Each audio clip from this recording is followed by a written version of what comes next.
Feeling a sense of belonging in the workplace means that social capital is a more accessible resource, yet there remains a gap for individuals of lower socioeconomic standing, people of color, and first-generation college attendees. So joining us today is Dr. Kimberly Underwood. She's the chair for the Center for Workplace Diversity and Inclusion Research of University of Phoenix, and she is here to discuss recent research findings on workplace belonging. Thank you so much for joining us today.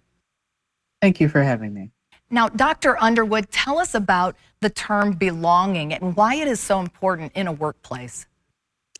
Belonging is a sense of being accepted and included by those around you.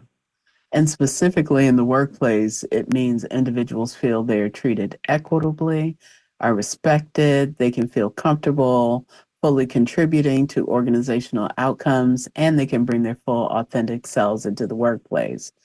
So within our University of Phoenix Research Center, through two parallel studies focused on both higher education and the workforce, we explored how the presence or absence of social capital impacts a sense of belonging for students and workers of color.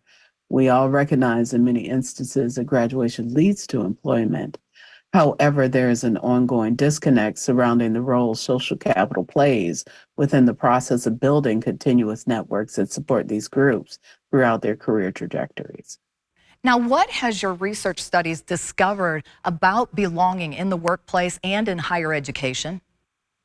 In both of these studies, strong feelings of belonging were associated with the presence of social capital, meaning the resources that arise from the web of relationships we build around us and that contribute to our professional goals.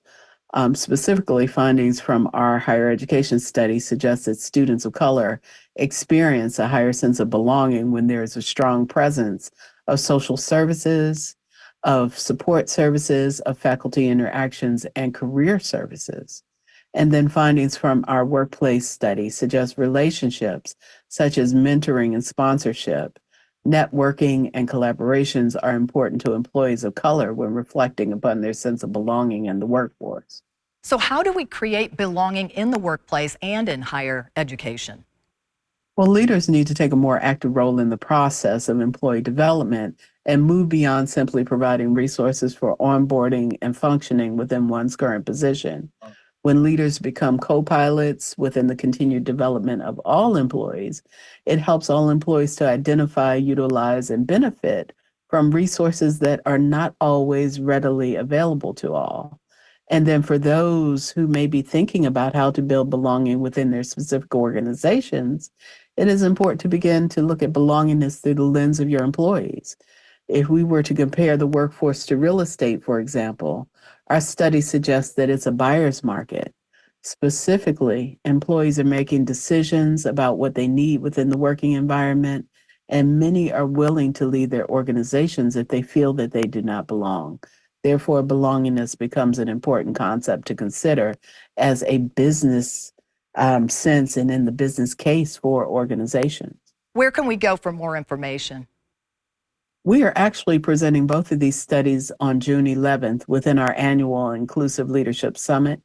The event is open to the public, and you can register at phoenix.edu/inclusiveleaders. Dr. Underwood, thank you so much for joining us today. We appreciate it.